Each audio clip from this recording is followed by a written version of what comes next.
Garrard County School Board. And as per our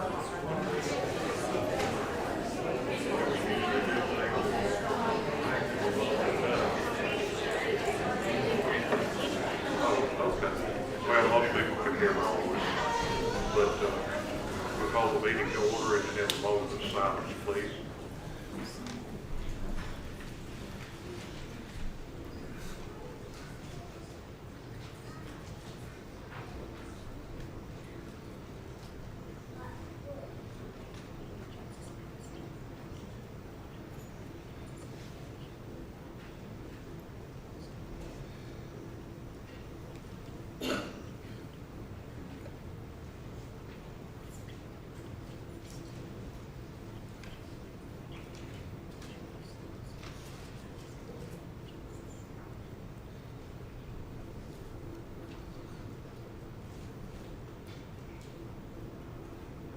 Thank you very much. Now, if you'll all, that are able to stand, just like the pledge of the flag. Pledge allegiance to the flag of the United States of America and to the republic for which it stands, one nation, under God, indivisible, with liberty and justice for all.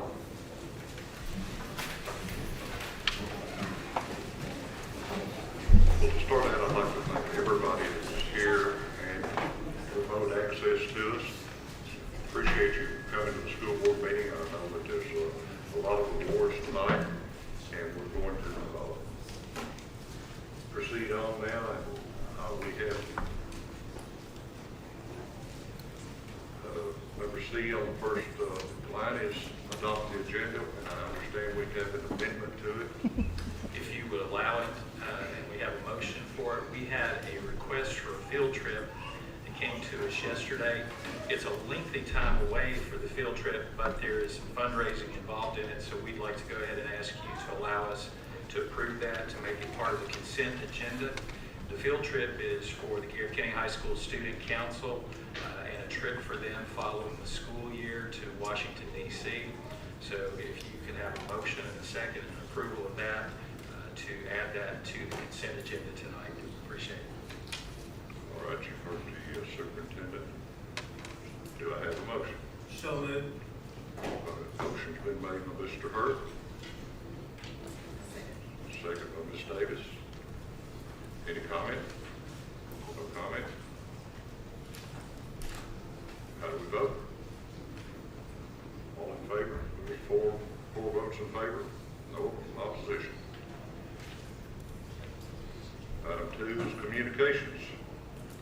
So we have, as you said, Mr. McQuarrie, several recognitions tonight, and that's a fun thing for all of us when we're able to do that. The first one comes from the Kentucky Board of Education, and it's the Stillwell Award. So I'd like to share some information with you about that.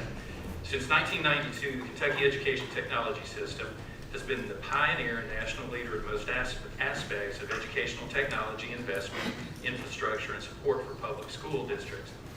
A vital part of this effort has been strong partnerships with individuals and entities that continue to assist the Kentucky Department of Education in fulfilling its mission to students and citizens of the Commonwealth. Named after the late William E. Stillwell, the Stillwell Award is presented to the unsung heroes that have gone above and beyond the call of duty in education technology. They devote their efforts entirely to our K-12 students, teachers, and administrators. They're identified by their red suspenders, and the annual Stillwell Award winners represent the best of the best who show up daily in their tireless service to Kentucky schools and the high-quality educational technology services and supports that are required. One of the U.S. Army's most prestigious awards is the Meritorious Service Medal. The 2022 Bill Stillwell Award is just as distinctive. For 2022, a unique version of the Red Suspenders Award, a meritorious medal in the form of a celebratory coin, has been commissioned for the presentation to critical K-12 education technology staff in all of Kentucky K-12 school districts and the Kentucky Department of Education Office of Education Technology. This distinctive coin signifies the individual's successful and meritorious tour of duty from the 10th of March 2020 to the 11th of March 2022, providing quality educational technology services on and beyond the school campuses for Kentucky K-12 students, teachers, staff, and families throughout the 24-month core of the pandemic. This service provided the connection with students and families to their schools for the continuation of learning and student health supports.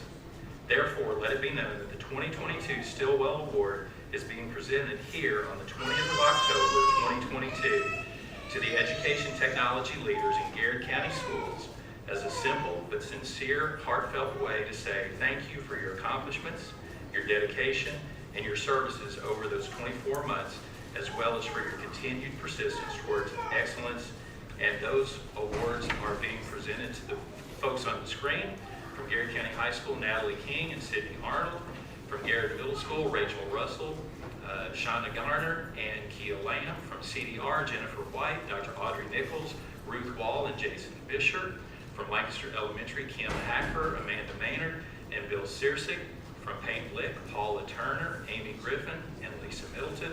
And from Central Office, Chris Lane and James Caldwell. If you all will come to the front. If you'll notice, some of those folks are no longer working in those same locations, and some are actually retired. And we appreciate them making the effort to come back. Mr. McCreary is going to be presenting you with that award, and we'd like to say thank you for what you did.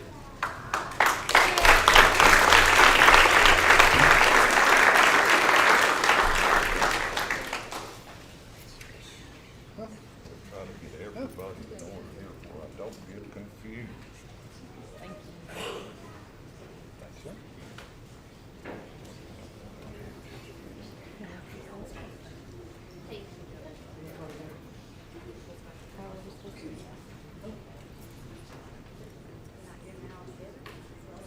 Oh, yeah. Oh, my bad. Sorry.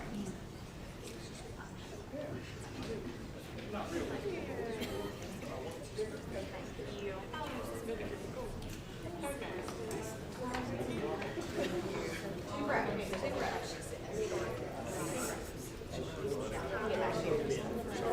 here and be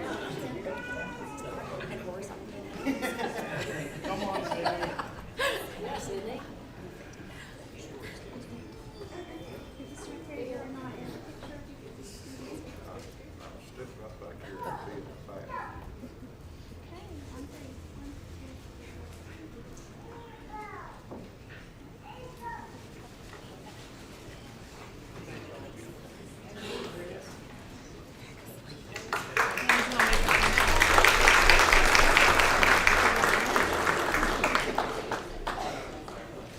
Next, we'd like to invite the Garrard Middle School girls soccer team to the front.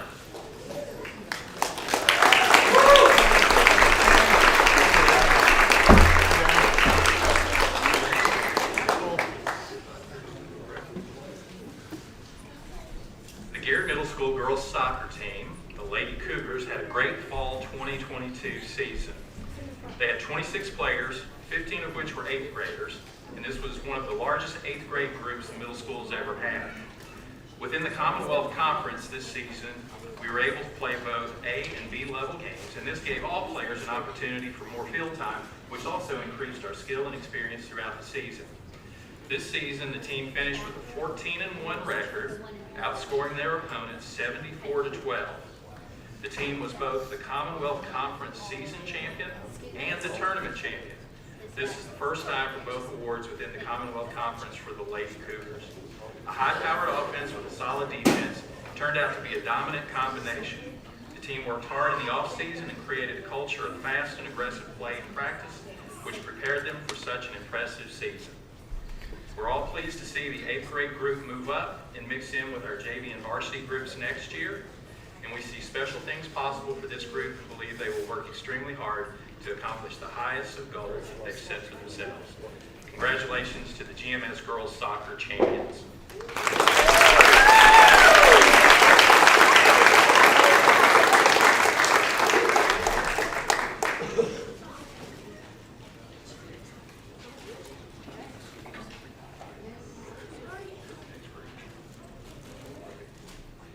Next, we'd like to recognize the Garrard County Schools Danville Office Equipment Support Staff Member of the Month. This time, if we could have Miss Tara Reynolds come to the front.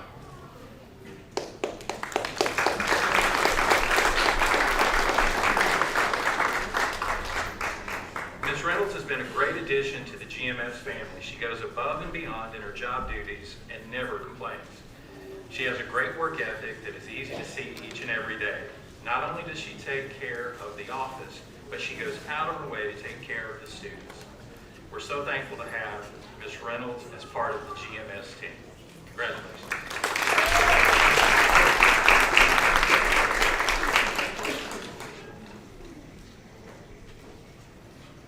Next, we'd like to invite Ms. Sarah Edgington to the front.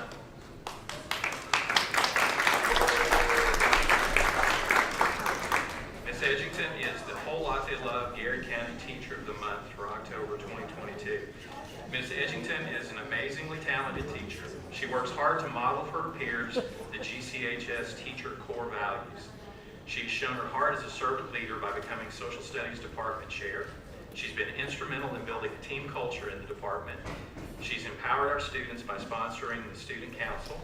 She loves our students and pours into them the love of government, civics, economics, geography, and public service. Her leadership has allowed GCHS students to have a voice in improving school culture by allowing students to participate in school activities, positive activities. GCHS is very honored to have Ms. Edgington on staff. Thank you for all you do. Congratulations.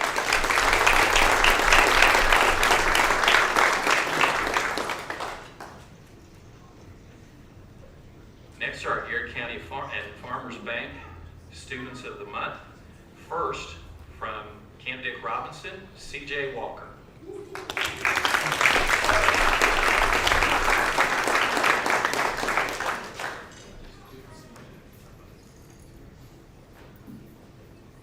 CJ is a 4th grade student at CDR. He's a phenomenal role model for his fellow classmates. He's kind, courteous, compassionate, and hardworking. CJ is everything a Bobcat should be, and we're so very proud to recognize CJ Walker as the CDR Student of the Month. Congratulations.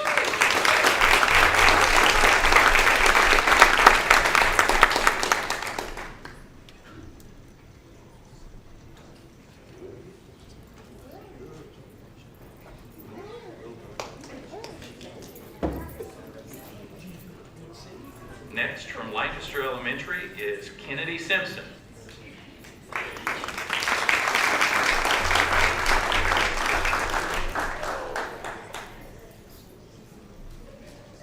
Kennedy is a 4th grade student and is a hard-working student who puts forth effort into her classwork. She always comes to class prepared and is ready to learn for the day. She's also a kind friend to all of her peers. Kennedy is a star student, and we're glad that we get the opportunity to have her in our classrooms and to recognize her tonight. Congratulations, Kennedy.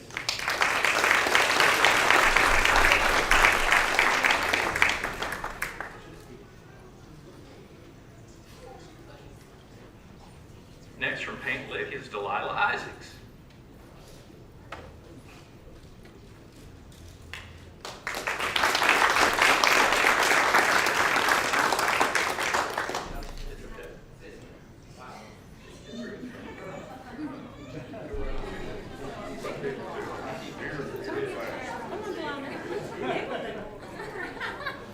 Delilah comes to school every day ready to learn. She always follows directions and makes the best choices. She's a great role model to her friends and never gives up when things get hard. She's determined to conquer any challenge while learning and is kind to everyone. We cannot wait to watch her grow. Congratulations, Delilah.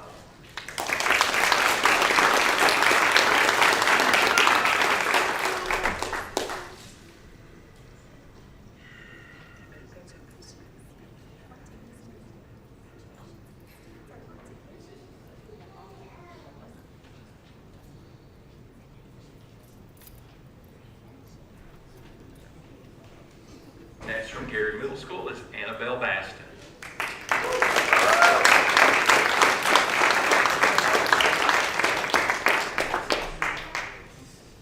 Annabelle is a 6th grade student, and she never fails to complete any assignments in class. She works cooperatively and always encourages others. She's involved and engaged in all class discussions. Annabelle strives to do her best on all her work. She's an excellent role model for others to pattern behaviors, manners, and a work ethic after. Congratulations, Annabelle.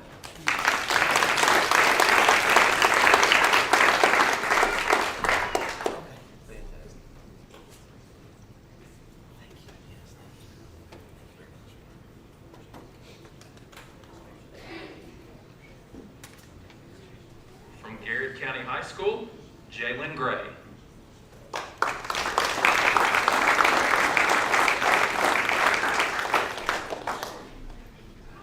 Jalen is a senior and is a member of several clubs and is passionate about improving the school for every student. Jalen has taken ownership of her education by taking a rigorous course load, plus she's gaining valuable experience in the workplace. Jalen is not only attentive in class, but engaged and contributes to the class discussion frequently. She's curious and eager to learn, and we're proud to recognize her tonight as the Student of the Month from Garrard County High School. Congratulations.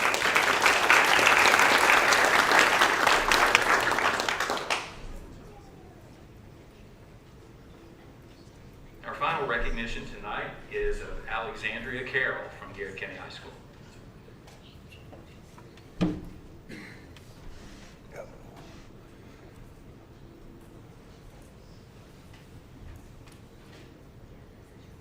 Let me share the information anyway, because this was a unique opportunity.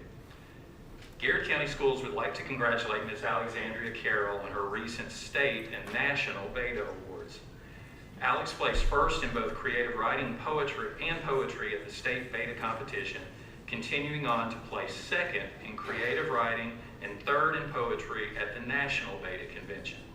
Alex is Garrard County High School's first student to earn first place at state competition in 2 categories, and GCHS's first national placement in Beta.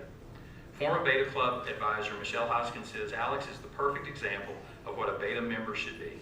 She challenges herself academically, works to help our community, and is a natural leader. She's used her leadership skills this year as the GCHS Beta Club president. We as a club and a community are proud of her accomplishments. Congratulations to Alex.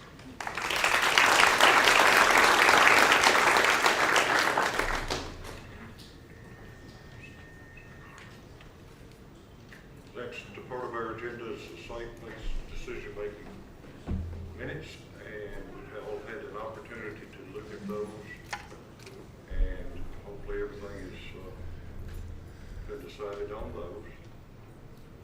Doesn't call for a vote. And our next item on the agenda is audience comments. And I'd like for you to look at, on the screen if possible, and I will give a rundown on it. It is the Kentucky Revised Statute 160.270. It's a 3-paragraph statute that the first part of it deals with the school board, regular meetings and special call meetings, and on school board members' objectives and what we need to do and to observe this KRS.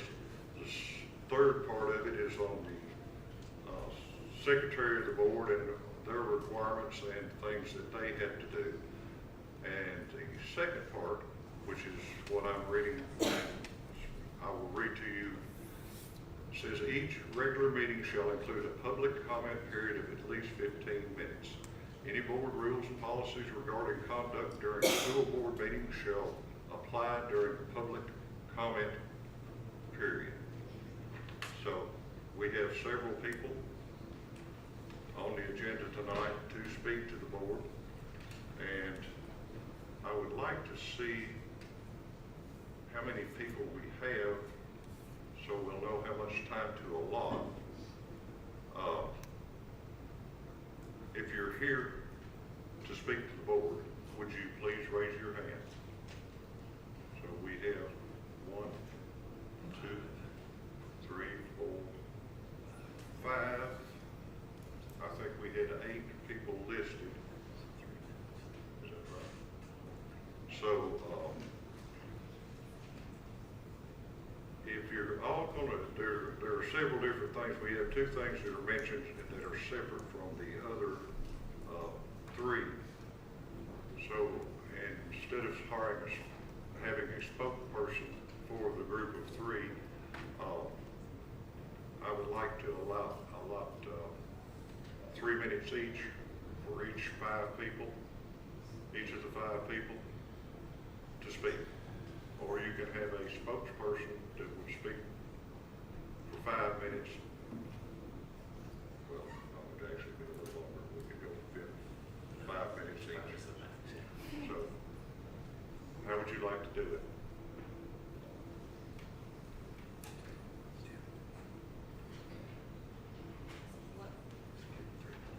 I don't understand. We'll do the 3 minutes then, since we don't have. Let me give you an explanation if I can.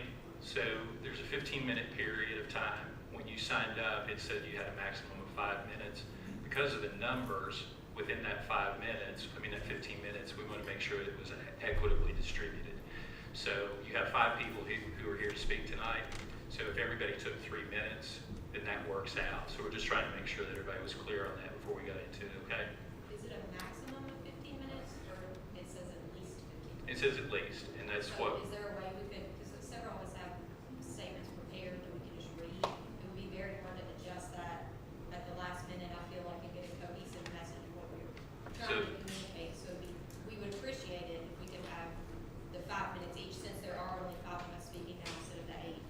so that's up to the board on how they want to approach that. The 15 minutes is the minimum, you're correct. And by balancing it that way, it was to make sure that everybody had a chance to speak, that nobody lost that. I would be in favor of allowing them to read what they prepared. Okay, Thank you. so just go ahead. Okay, we'll go down the list, and it'll be 5 minutes. That's fine. 5 minutes each. All right. Jessica Lee.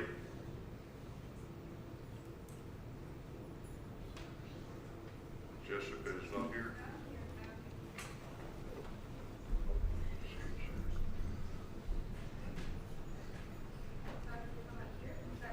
Yes, ma'am.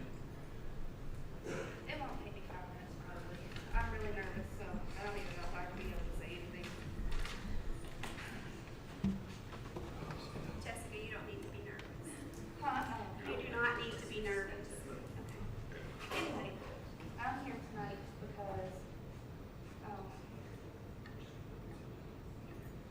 I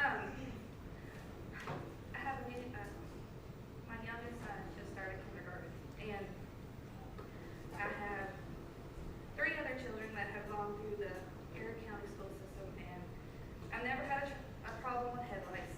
And then all of a sudden, he came home with headlights a couple weeks ago, well, the end of September. And I talked to the nurse, and I guess, I don't know when they made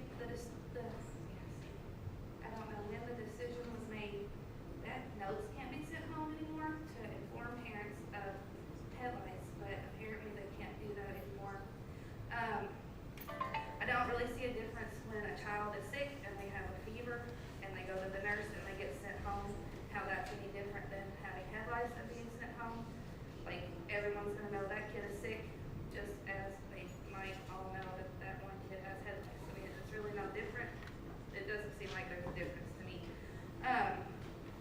Not all parents know that they need to be looking for headlights, and your kid could have headlights for a month before you even get it. Luckily, no one else in my household had it, but I mean, if I had it, I have no one to help me get rid of it. Like, I would have had to shave my head, I guess. I don't know. I shaved his head. I mean, it's just been a big ordeal, and I'm really frustrated with it, and I'm hoping that y'all consider that we can have notes at home again if there's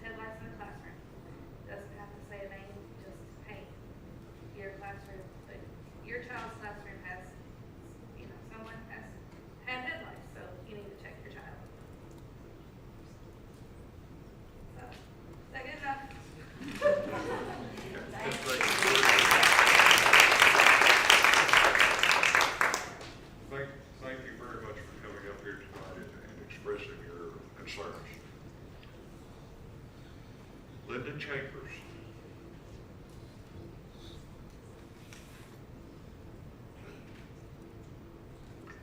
Linda Chambers.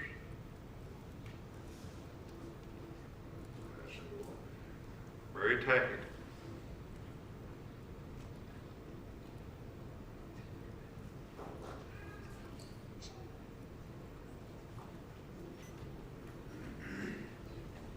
First of all, I want to thank you for giving me the privilege to be able to come and make my comment. My concern is why the elimination of the parents during the school day. I know they say it's a safety issue, but they had a Halloween party last night, and here's a picture of all the people that were there. So if it can be done in the evening and kids can go to baseball games, basketball games would be all combined in the evenings, what's the difference? There's so much things going on in our country right now with an agenda, and I don't want to offend anyone, but there's an agenda with this gender identity and this dog and cat identity. It makes me feel, as a grandparent, I don't have any children at school age, but I have grandchildren and great-grandchildren that I'm really concerned about. And it makes me feel like, are you hiding something from us that you don't want us in there? What is the reason for this? Because it's happening all over our country. I didn't come to make an argument. The Bible says, blessed is the peacemaker. But he also wants us to speak out. We're living in the days of Noah and Lot. The Bible says in the days of Noah, men's thoughts were continuously evil. They done what was right in their own sight. They don't regard God. And in the days of Lot, we all know that story, if you've had any kind of a background about Sodom and Gomorrah. The Bible also tells us a nation that's evil and forgets God shall be turned into hell. Our nation's in a mess. And these children are our future. What are we poisoning their minds with? It's my responsibility. I'm a minister. It's my responsibility, and every parent in here, to teach their children right from wrong, including the school board. We're going to be held responsible one day for what we've taught our children. And if we stand before God, there's going to be no excuse. Why didn't you tell them? Why didn't you tell them right from wrong?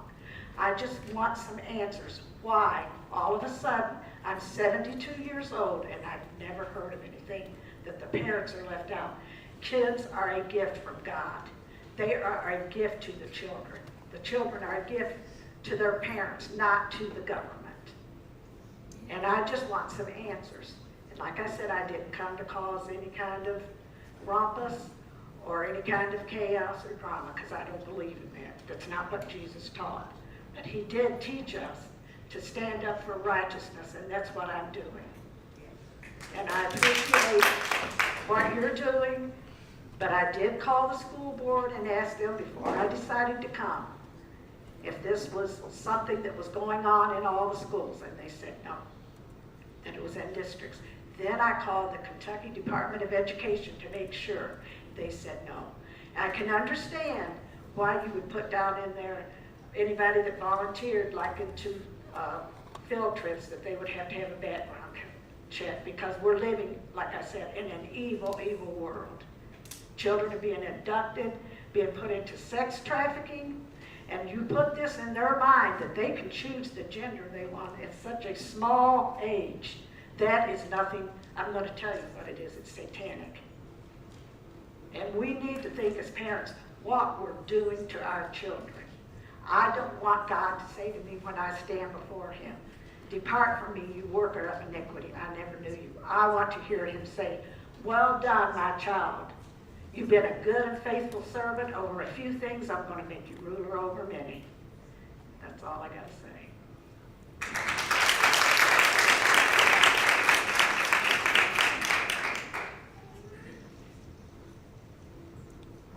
Jessica Wilkerson. I've got some props, if it's okay.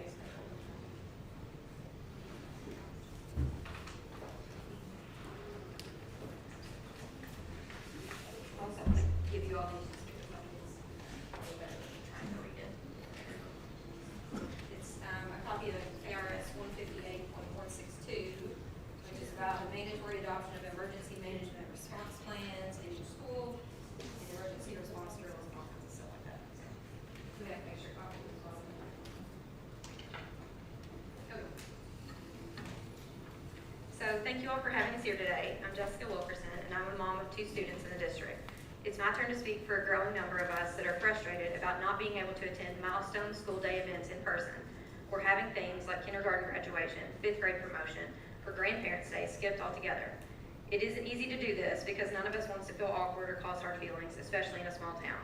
So for every one of us you hear from, I hope you know that there are many more that are silently upset. We're here because we've been around the world and back in the last 6 months trying to figure out why we aren't allowed to come for things with our kids. We love these schools and we think there must be a solution somewhere. I want to give credit where credit's due now because at least at CDR, we are offered some volunteer opportunities with background checks. There's an hour scheduled once a month for family night where we can be in the school for an event.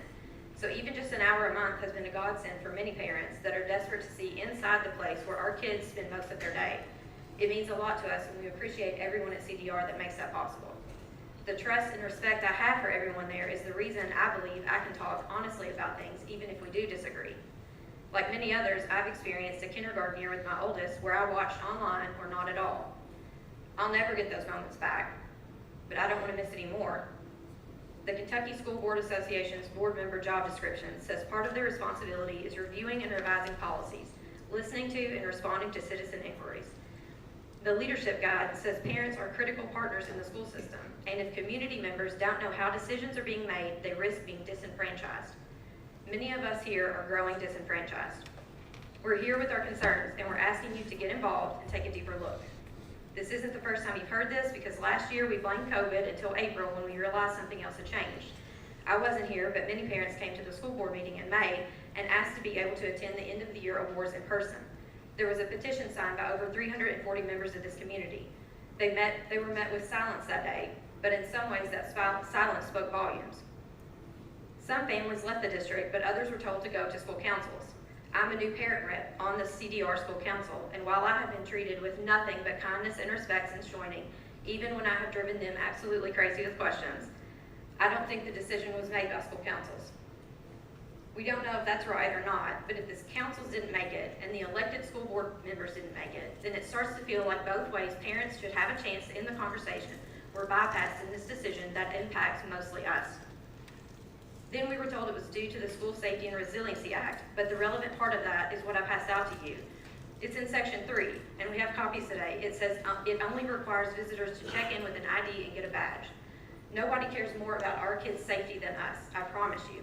So this sounds great, but it doesn't explain why parents can't be there. We were then told it was required by the state school security marshal assessment, so a parent reached out to him. He clarified that state law does not forbid in-school family engagement events. He said it's up to each school as long as they follow the law, but that some districts have decided to eliminate assembly-type events because it's, and I quote him here, a drain on resources, to have staff check everyone in or a perceived safety risk. Other districts don't consider this an insurmountable challenge. I want you to look around at all the posters we have with examples of events that have been printed from Mercer, Boyle, Jessamine, Madison, Lincoln, Fayette, Scott, and beyond. From awards and graduations to grandparents' breakfast and Veterans Day programs, others are welcoming parents in for these while we're told it's impossible. We've also learned that there are technology systems that make complying with visitor requirements easier for school staff because they scan IDs. Parents, as well as leaders from CDR, I know, have bubbled this up, and I think now that one has been purchased. We want to thank the members of the board that we reached out to, and Mr. Stahl, and whoever else, and we hope that this will be used to get us back in these special moments. We'd love to find more solutions and compromises.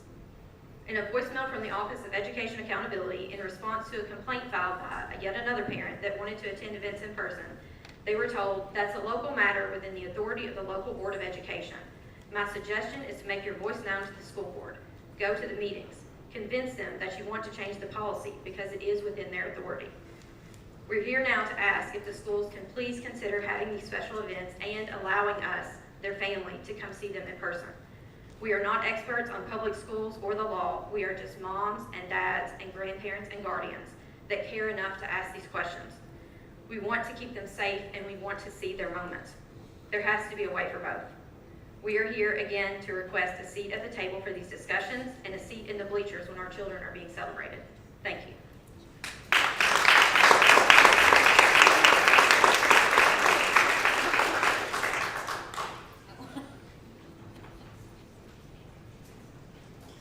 Who will be there to take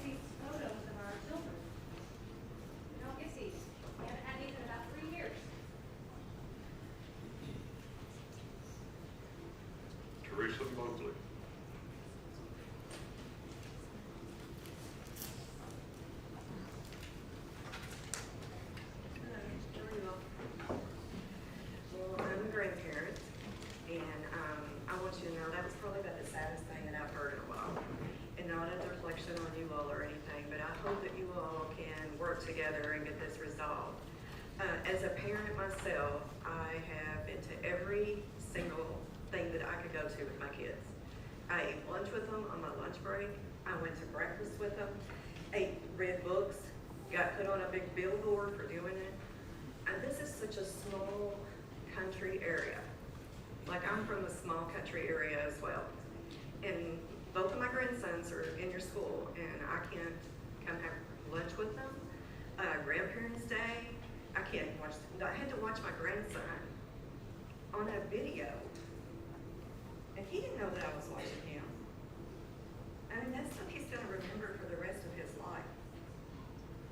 That's stuff he's gonna remember for the rest of his life. Because I'm his grandmother, and if anybody is on his side, I'm not saying you teachers aren't, but the parents and the grandparents, they are responsible for everything that goes on with that child. And when you exclude them from the school, you're telling them that they are not responsible for their child while they're at school. But if something happens that they get in trouble, then they are responsible. All I'm asking you is let them be a part of their kid's life. Let them come in and say, I support you. I want you to be whoever you want to be in your life. And get them, guide them, and lead them where they need to go. Teachers are amazing. I have family that are teachers. But that doesn't take the place of the parents. Now, there's a couple things I wanted you all to, if you want to pull it up on your phone, you can.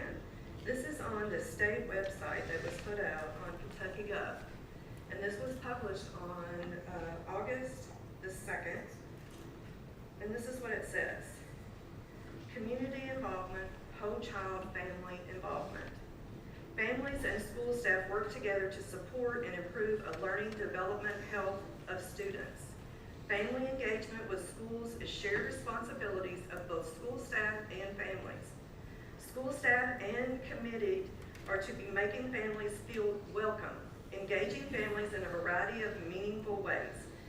Now, I don't know if you all have kids in school, but I saw you all get up and take pictures with these kids up here. So what that told me is it was important for you to get over there and take pictures with those kids because it meant something to those kids that show that you were part of that. It's equally part of these parents and grandparents or step-grandparents or just people who are raising kids. I raised my brother's kids. You gotta show kids that you love them and support them. You gotta keep them on the right track. And it takes everybody, not just the school board, not just the teachers, not just the parents. It's all of us together. Now, I appreciate everybody in this room, but what I'm really asking you today is to think about this decision and think about those little kids. I see my grandchildren after school. I ask them about their days and good things, and they like coming to school. But you know what they ask me? Because I initially started, when you go to school, I'm gonna come and eat with you on my day off. You know, and I can't do that. So, I'm just asking you, as members of this board, please, it's not a big deal to do this. I mean, I don't think any of these parents are gonna come in here and hurt any of their kids or anybody else's kids. And you all have stuff set up where you can knock them down in a second if they need it. I mean, I just saw the police officer sitting over there. I'm trying not to get arrested before I get out of here. But I want to thank all of you all. But I'm praying for you. I'm praying for you, and I'm praying for these mothers, and I'm praying for this whole community. Because Garrard County is a great community. And it was really, you know, where I came from. My stepdaughter actually played on a different soccer team. And Garrard County was always a big rival for them because they're so awesome. So I was happy to see them get that award. But now that my grandkids are going here, it's a different story. I want them to get that award. So please, just take the time, think about what they're asking, and pray about it. Because like she said, God is the ultimate decision maker. Okay? Thank you all. I appreciate it.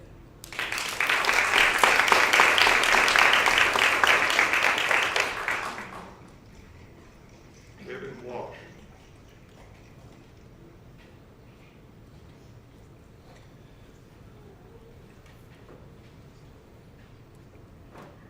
Tiffany Walsh.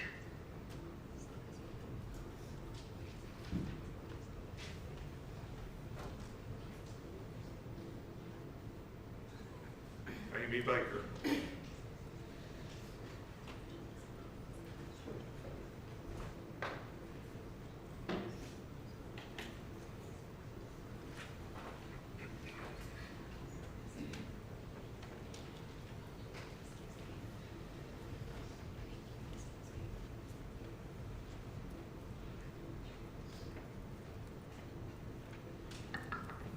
So, I don't have a speech or anything prepared. I'm just gonna speak from my heart. I will probably cry. My husband and I have a 9.5-year-old daughter who is in 4th grade at Camp Dick. She started school for speech therapy at age 3. I took off her first week of school so I could physically walk her to her classroom every single morning. Every morning that first week, that child clung to me. And I physically got to walk her into her classroom, sit her in her seat, hold her hand, and tell her that I was going to be there for her if she needed me. She'd never been to school, never been to daycare, never been away from her parents or her grandparents. I took her to school every day that week. I stayed in her classroom until I was comfortable leaving her there. I would cry on my way home every day, worried about her and how she would do. And her teachers would send me pictures of her throughout the day, saying that she was doing fine. Every first day of school, I have taken off work to take my baby to school. I walked through that door, down those hallways, straight to her classroom and through that classroom door. Sat her in her chair and hung around in that classroom until I felt comfortable leaving. Every year, I've walked that baby in school. Everybody at school knows who I am. She has been a student there since she was 3. She's in 4th grade now. I drive from Lexington to see her at school. I've been to all of her Christmas programs. I've had birthday parties at school for her. I've brought lunch for her. I've sat in the lunchroom with her and her friends and have had lunch with her. And I don't understand why it is that I can't do that now. I mean, I'm more than happy to get a background check. I'm actually going tomorrow to have it done so I can be present in my child's school. I don't understand. I mean, I'd really like some answers as to why I'm not allowed to be inside my baby's school. I've been inside that school more times than I can count without question. So why now? I mean, sure we could blame it on COVID, but that's not an issue now. So, I mean, I'd just like to know why. I'm not happy with how things are now. I don't like being treated like I'm some kind of criminal because I want to come in and see my child.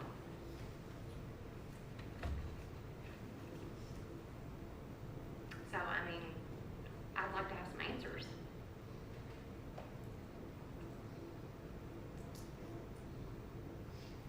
Anybody have any?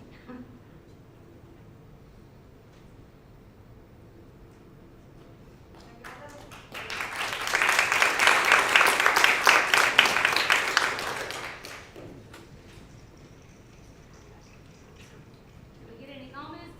You will. Okay. Great. So first, we appreciate the fact that all of you came tonight. Thank you for doing that. Appreciate the attitudes that were shared. Appreciate your concerns. And we know that anytime there are changes that are made, that it's a challenge for everybody who's involved in that.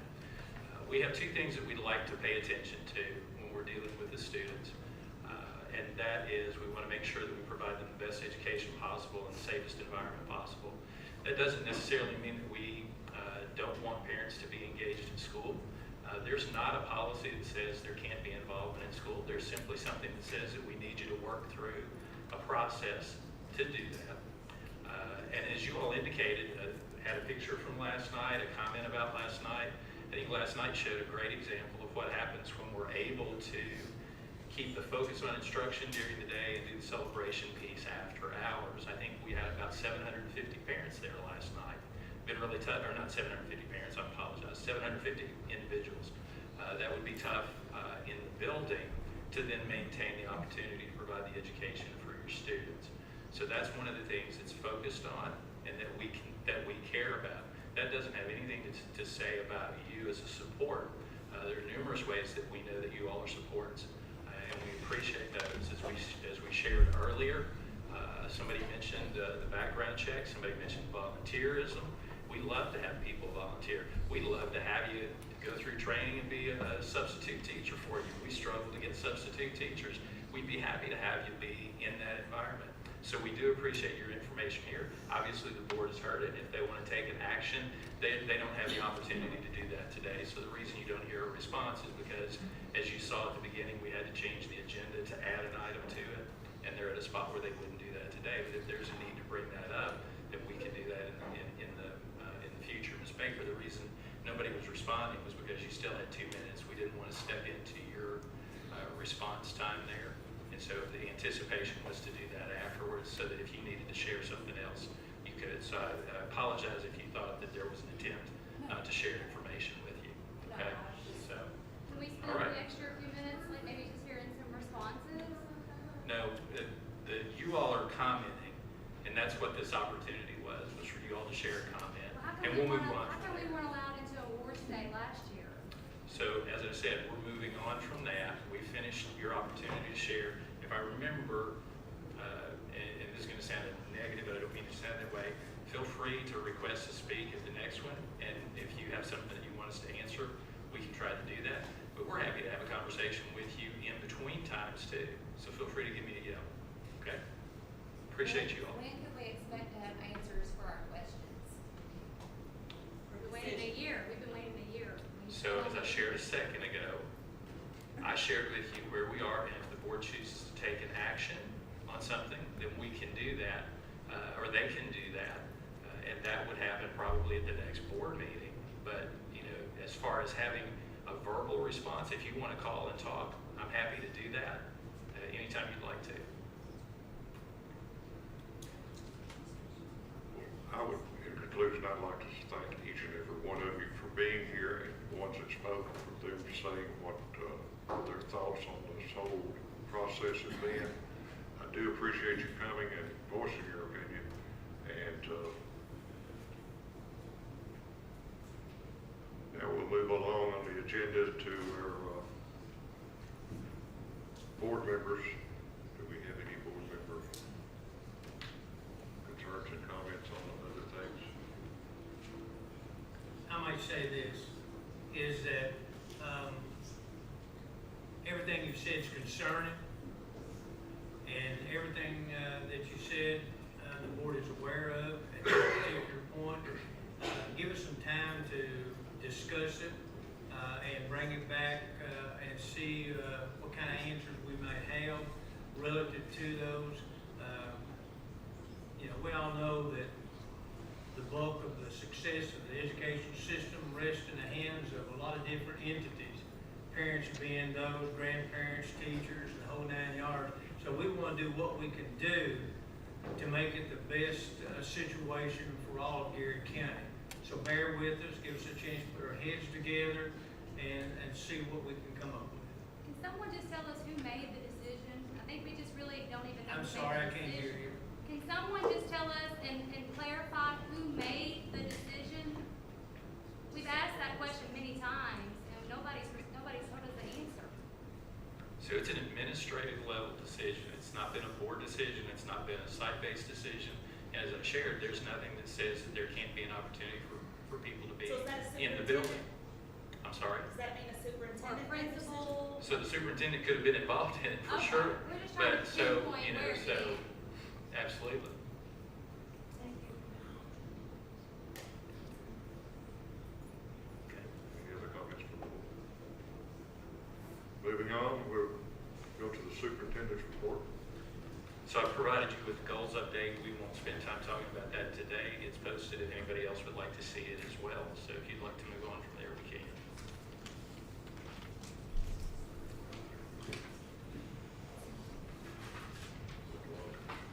Construction update and groundbreaking. I think that might be, have anything from Trace Creek or Seneca?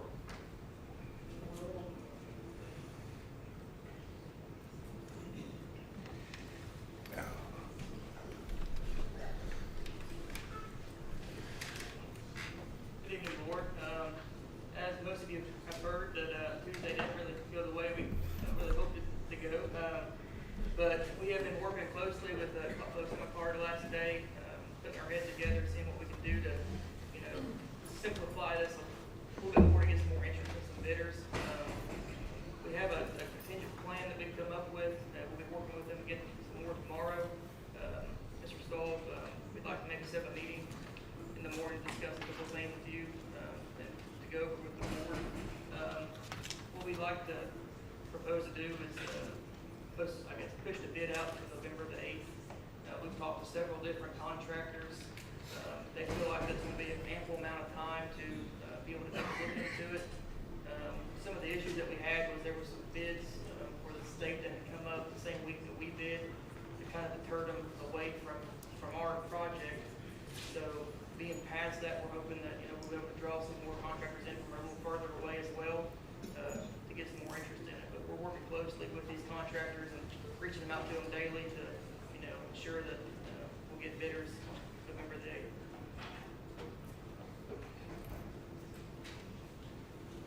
Thank you very much. I don't have, does the board have any questions? I don't have any. Thank you. Just from the rest of the project, we're still on schedule, which is always. We'll be sending the fields and facilities and gymnasium parts of the project to go to the state at the end of this month for review. Now that the building administration may have reviewed the building for safety.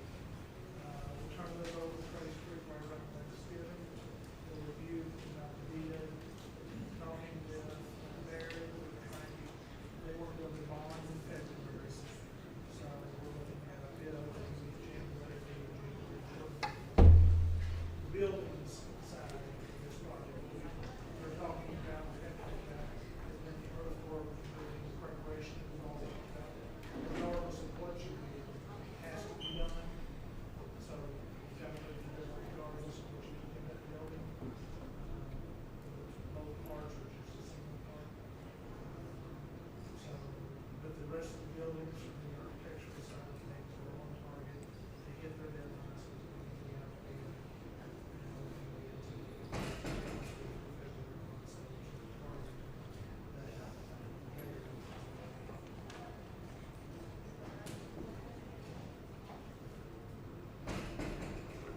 pretty much explains everything. How we stand and everything is going up to this date, and we're looking forward to progress in the future. Next up, Mr. Stolz. Next item is our performance service update on year 3. You have a handout that you've been provided, and you should be able to see it online as well. Good evening, it's good to be here. My name is Mike Lindsay. I've been here a couple times in the past for these reports. David Dowdell's with me as well.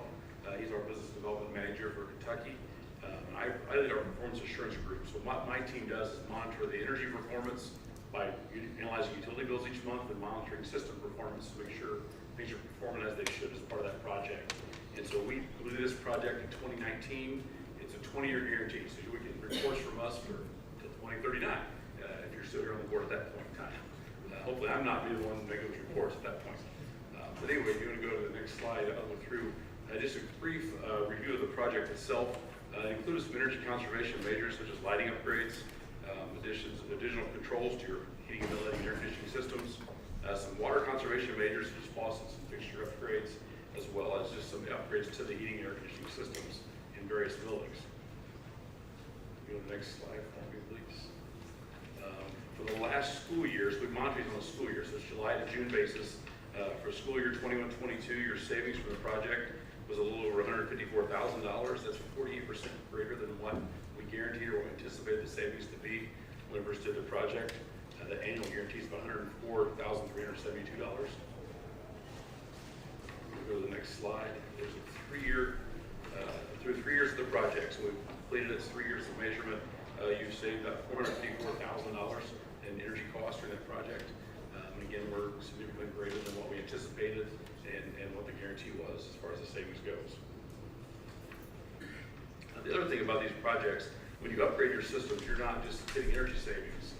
You're getting more reliable systems, you're getting better systems for better learning environment. That's part of our focus of my team. So we regularly monitor learning environment, make sure the temperature, the humidity, ventilation levels, those kind of things are appropriate for learning and so forth. So again, you're gaining energy savings, you're also gaining more reliable systems, which cost less to operate and so forth. I'm going to switch gears a little bit here to kind of look at, just to get a real impact of the project. So if you look at 2014-2015, which was the base year when we first started the analysis and how can we improve the buildings to make them more efficient, you spent just a little over $600,000 on energy in that year. And so the top line there, the blue line on your picture, that was, if you just took the same amount of energy you used that year and applied the inflation we've seen on energy costs, for example, you would have spent $792,000 last year in energy costs. Your actual expenditure was $594,000 underneath that $600,000 amount. So if you look at that over a 7-year period, you're spending less now than you were spending 7 years ago because of part of the energy project and also some things those systems allowed you to do. And one thing you'll notice in that green line there was your actual expenditure that bumped down during kind of the tough times we've had over the last couple of years. We worked with a lot of customers in making sure they understood how to operate their systems through the pandemic and through ventilation needs. When your kids aren't here, we want to make sure you're not spending energy conditioning those buildings any more than you have to. And so your team did a fantastic job of operating systems to keep the buildings protected, but also limiting the amount of energy spent in those buildings. So you can see that decrease last year, and that's come back to more of a normal usage this year. But again, I can't emphasize enough, you spent less last year than you spent 7 years ago, which is kind of an incredible thing in the time we're in now, with the inflation we've seen on energy costs and those kind of things. The next slide I wanted to mention was one that we've talked about before. So there's you get electronics, you buy appliances for your home, you can get an Energy Star certification from the EPA, which basically means that piece of equipment is operating more efficiently than most. And you can also get a rating like that for school buildings. So if your school building is 75 percentile and greater, which means it's in the top 25th percentile of energy performance throughout the country, and also provides a great learning environment, you can get Energy Star certification. So the bar for that's pretty high. You have to be really efficient on your energy use. You also have to provide a great learning environment for students. And we've got some of your buildings that can qualify for that. We've held off on qualifying that. So part of the qualification process is we have to go in when students are in the building and take those readings to confirm you're meeting that. So we'll continue to talk to you about that. When you're comfortable with our people going into the classroom, taking those measurements, we can do that in those buildings Energy certified, Energy Star certified if you would like to do that. Bad news is there's no award to that other than financial, which is the first question we get. And used to, there's a time where you got a really nice brass plaque up on your building, and some of your buildings, I think, heard that before. Now you get a little sticker up on your door. And so we have plaques made for our customers that get Energy Star certification. So at some point in time, we'll continue to dialogue with your leadership, and if you're ready for us to do that process, we can do that. If you go to the next slide, there's 3 of your buildings that could qualify right now based on the energy score. We're confident that learning environment's there as well. And one thing I want to look at, just you've got there the pre-project Energy Star score of those buildings. So the middle school, for example, was 36 now, it's 73 now. So it's just under that 75 threshold. Again, we could retest that, and so we would probably try to go through the certification process with it as an example. But Painted Lake Elementary was 44, now it's 88. So that's improved that score that significantly. And that's a hard thing to do because in your day and age now, people are all focused on energy reduction, having a better learning environment for students, making their buildings more efficient. To make that drastic of a jump, it's like something I would have done. My mom would have been thrilled if I had gone from 44th in the class to 88th percentile. So this project and the way you operate your buildings and the way your team has maintained the buildings has been really successful. Now, if you go to the next slide, I want to show you one other thing to show you. This is the energy use comparison. It's EUI is called energy use index. Some call it energy use intensity, which is basically the amount of energy you use in your buildings per square foot. So when we started, you were right at 60, which is not bad. That's a pretty good starting point. And it's a fairly efficient building already. And you've seen how that's creeped down over the years. So last year, your energy use intensity is 42.8.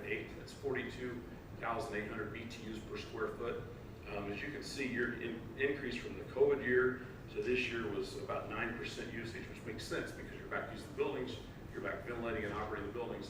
The crazy part is your cost was up 22% during that same time, because of the inflationary things we're seeing right now. And those inflation and energy costs are going to continue, at least for the foreseeable future. And I've kind of researched this a little bit because I do a lot of these and get these questions. We're talking like 70s. And I can remember that. I was a kid then, but I can remember going to school and putting on a sweater because it was cold at school and you were cold at home. And we're kind of at that level now in terms of energy costs and how things are just kind of crazy with the world at the moment. So I wanted to mention that as you see the energy use is really good, but you see the energy use costs climbing despite that. The good news is there's some other opportunities if you want to further reduce your energy costs and start by generating some power on your own. So we've talked about this before. There's an opportunity to put some solar systems here to directly connect your buildings to offset some of your base use of energy. Again, it's a project that is getting more and more feasible as energy costs rise.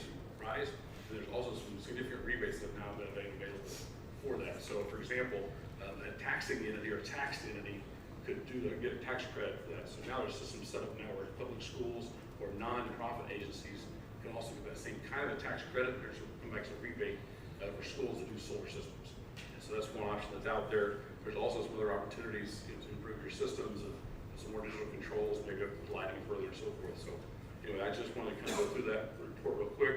This is a condensed version. I think you've also got the extended report that has our engineering calculations, all those kind of things in there as well. So if you have any questions for myself or David wants to add to that, we'd be happy to answer your questions.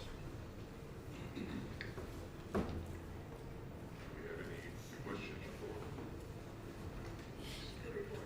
Thank you. I think your report covered it quite well, and thank you so much for the hard work that you put in. It's shown that we made a smart decision. It's your investment, your leadership. We're happy to be part of that process for you. Thank you, sir. Thank you.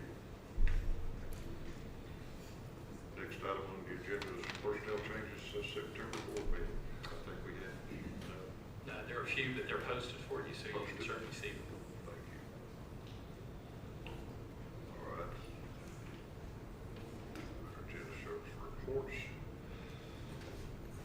Garrard County High School update. Mr. Anderson, who is ready to report today.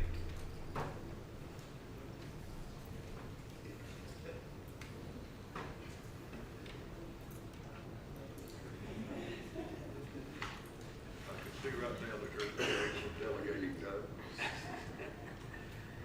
Thank you for allowing us to come and speak to you. We're very excited to be here, and I've charged my staff to only take 30 minutes, so we never get to speak. The good things about it is we're going to bend your ear. So to get us started, Mr. Gresham has agreed to lead us into the fight song, because I know y'all will be sitting. So you'll stand up here. Everybody stand up. Let's go. Come on.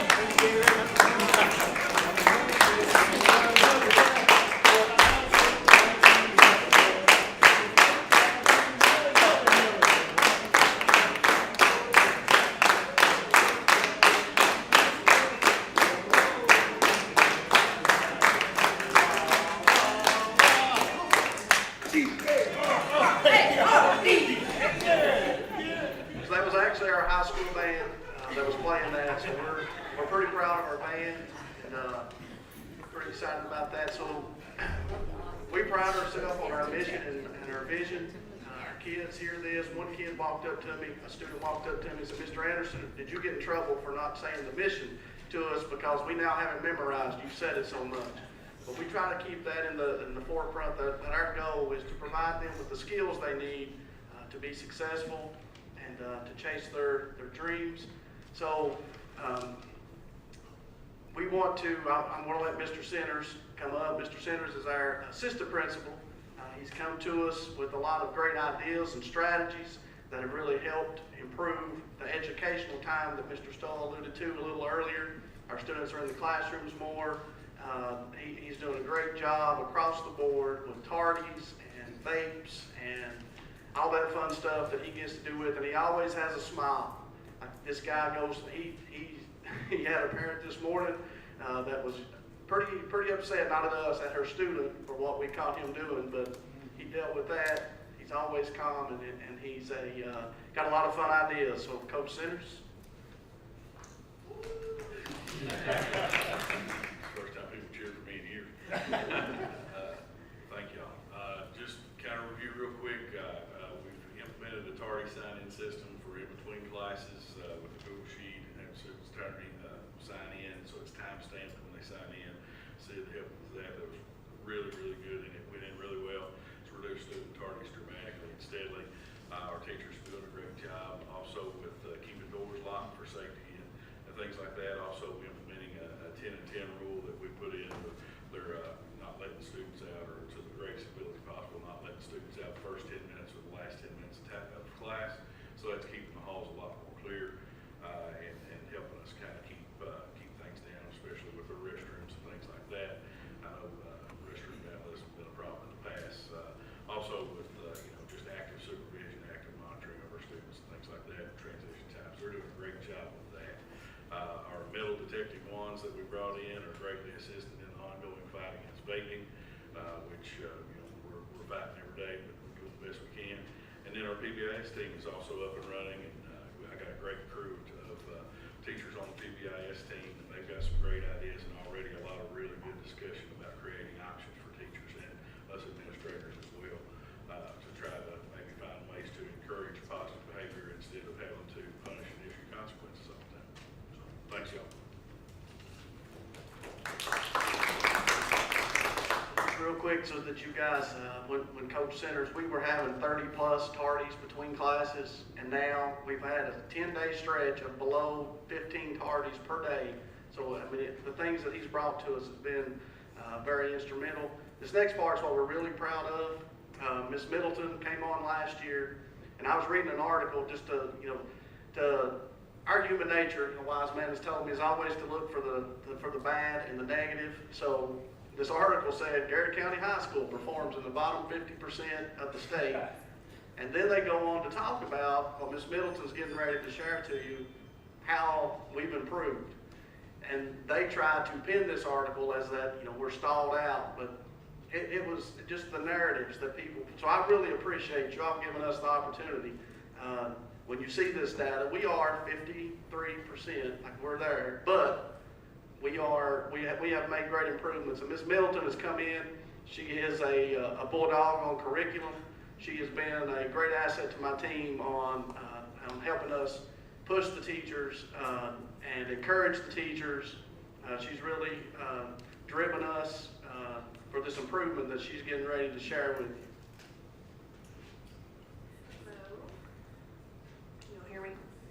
So my wheelhouse at Garrard County High School is academics and assessment, and we are very proud of the direction that we're going now. If you look at our trend line, we've got several years there. COVID years kind of took a dip, but if you look, we are on the up and up, and we're very, very proud of that, and we're working hard, and we've got fantastic teachers who are working hard every day in our classrooms to make this happen. And we're particularly proud of, we're now ranked 113th in the state, and that's a 93 rank place increase from 2021. So that is a huge jump, and we're very, very proud of that. Oh, it didn't change up there. No, this is Oh. All right, so next slide. Kentucky Summative Assessment results were just released this week. And if you look, we were designated as a yellow school, and KSA has a new rating system. We used to be stars, but now we're 5 colors, and we are right in the middle, and we feel like that's a great place to start with all the growth that we're planning on having. So if you look at the second data point there, most high schools fell within the yellow. So we feel like we're on track with everybody else, and we're keeping on moving on. ACT, our composite this year was last year, 18. That's a 2.1 increase from 2021. And we are almost back to pre-pandemic scores. Our AP pass rate is a 58%. That's the highest we've had in 5 years, with a 7% increase from last year. Our end of program enrollment has increased from 100 to 199, and that's part of our CTE, Career and Technical Education. We went from 81 to 181 completers, and that means they completed their courses in CTE. And we went from 66 to 119 passers, which means they passed their end of program tests. We are above the state average pass rate with a we increased from 56 to 66%. All right, so where do we go from here? So we've got a lot of plans at GCHS to continue this trend line. Our current score in ACT is an 18. Our goal for this year is an 18.9. KSA, designated yellow, which is good, 63.1% proficiency. We plan to be a 66% proficiency this year and continue to grow. Our AP advanced placement, we had a 58% pass rate. We plan on being a 67% pass rate this year. And our end of program, our goal is to 75% pass rate. So some things that we are implementing to make all this happen, we put a lot of work into our professional learning communities this year. We have implemented exit slips, daily formative assessments. Our teachers are tracking that by student, by standard, to make sure all of our students are being successful. We are diving into our standards to make sure all of our assessments align to Kentucky standards. We are goal setting with our kids. We want to have opportunities for them to see their growth on ACT and in the classroom as well. We've got some teachers who actually track their data digitally, and they can see their growth throughout the year. We are planning interventions to make sure our Tier 2 and our Tier 3 kids are being successful as well. We have a focus on engagement in our classrooms. We want to make sure every student is engaged all the time in the learning that our teachers are planning for them. And we use Google Classroom to make sure our kids are up on technology and always in 21st century skills.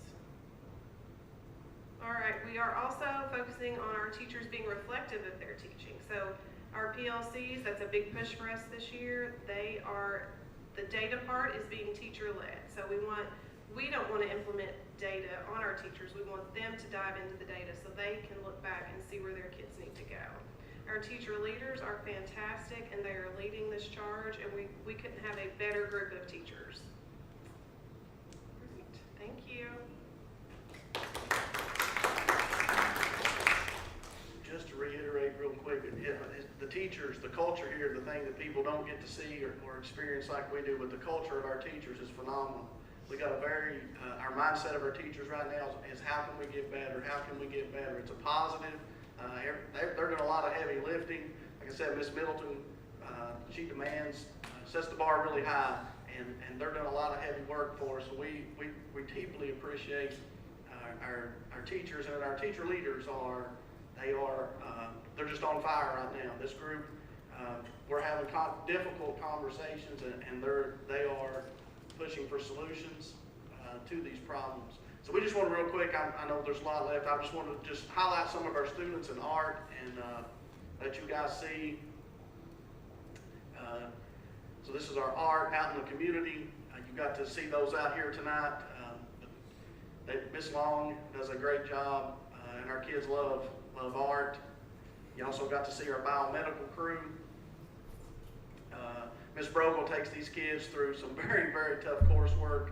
They actually earn a certification or a certificate through this. She's got a 100% pass rate on this, but they get to do a lot of cool things with science. They're out in the community. Miss Brogle's had them teamed up with UK, so they get to go up and experiences a lot of cool things with that. Then our career and tech groups. We got our FBLA who was out there again tonight. They're producing a lot of state winners. FCCLA, they're really big on blood drives. They do those a lot, but they were all out there. And then our FFA, a great organization. They love the farming. Gear Up. Gear Up experience, you got to see those. It's a great contribution to our school. Our kids love it. They love the experiences they get to have. JAG, another great community program, gets our kids out, gets them seen, lets them provide services for our community.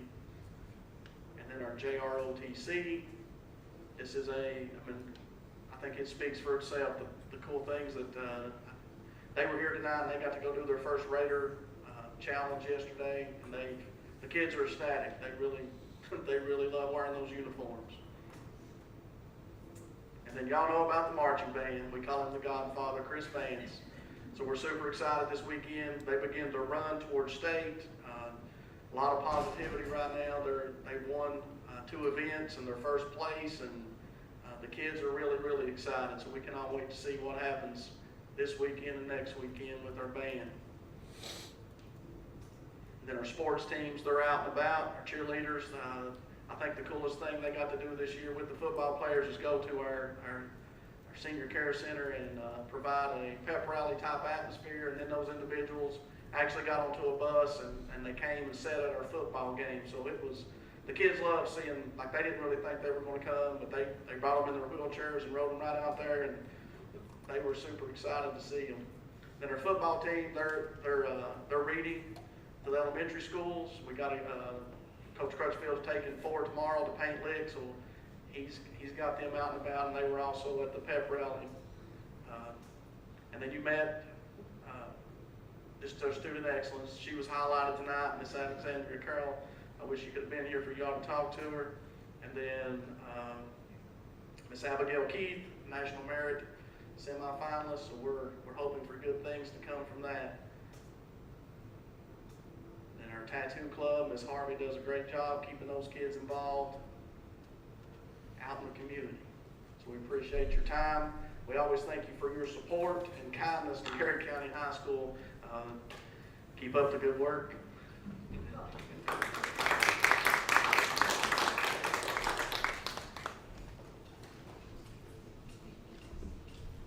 Next on the agenda is the district assessment update. Already in KSA. I'll have to put my glasses on so I can read this. Okay, so Ms. Middleton did a great job highlighting the high school, so I'll be able to skip over that part of it.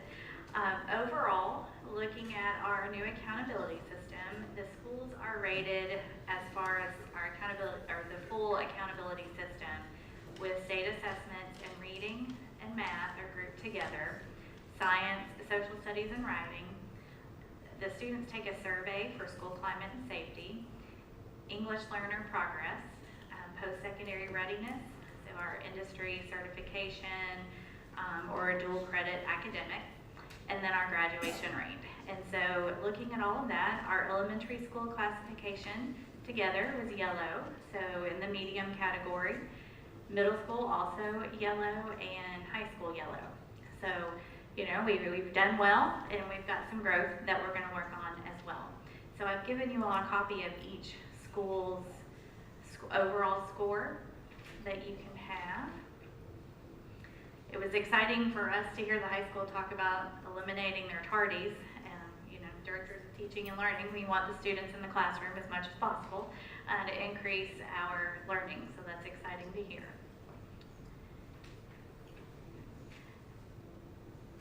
So each school system, so we'll go through the overall accountability rating. We talked about we were yellow, which is in the middle.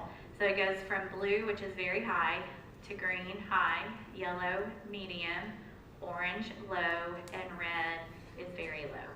So you can see we're overall there in the middle, so we're going to climb.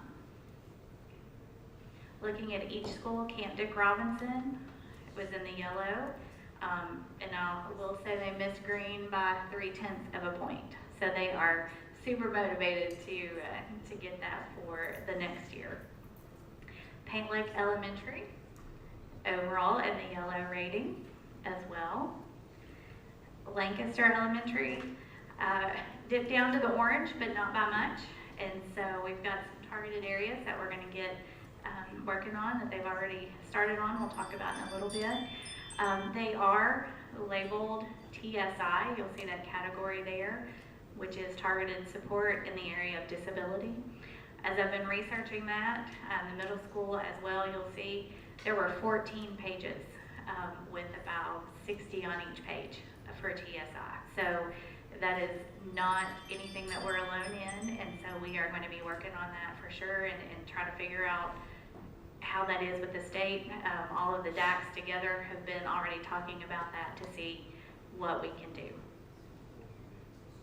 14 pages of schools, yes, listed, so quite a few.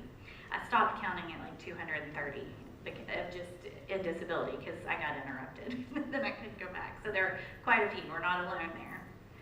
So Garrard Middle, moving on, they were also in the yellow rating, as we said, and then also labeled with the TSI. You can see the cut scores. So Lancaster Elementary and Garrard Middle had the same overall score, but due to the way they figured the cut scores for elementary and middle, it changed the category that they were in, indicator. Garrard County High School, as Ms. Middleton shared, was in the yellow category in the middle. And this next chart just shows percentages of Garrard County students versus the state. So where our students performed at the novice level and percent proficient and distinguished, which is the goal, is for the percent proficient and distinguished.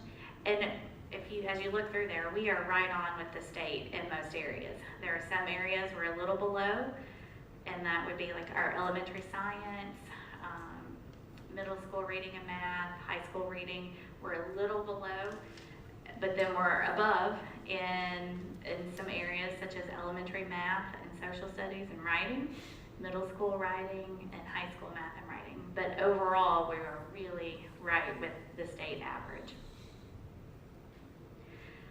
iReady is an assessment that I know they took last year as well, the students participated in, and so this year, looking at our fall, our beginning year data looks identical to last year's. The principals have done a wonderful job taking the students' KSA performance, comparing it to their iReady performance to see is it correlated and can iReady be a predictor on how students are going to perform on state accountability assessments. And it is, they are right on. So it's a great predictor.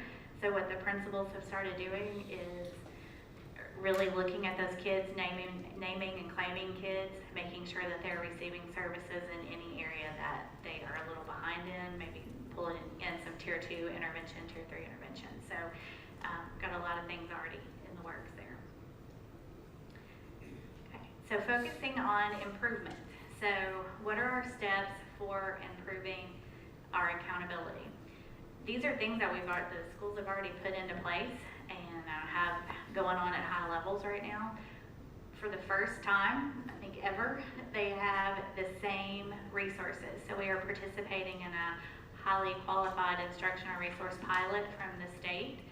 And so the schools have adopted the same reading series to use as resources. We have the same math series, the same science, and same social studies. So that's been great. And because of that, it's been able to increase the collaboration among the 3 elementary schools. So our staff developments, they've been able to work together as a team, content area and grade level teams. And so then they're having these discussions, not just within their building, but all 3 buildings. So when we talk about equitable education in Garrard County, we have it because they're collaborating at a high level. We are focusing on teaching the academic standards and then using our resources to help us support.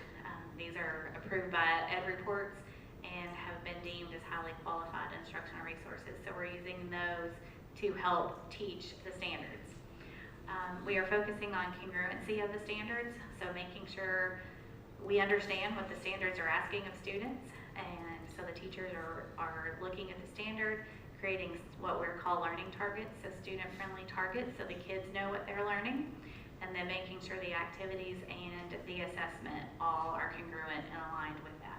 So as soon as the student takes that formative assessment after every lesson, the teacher knows immediately, did they understand what we're teaching?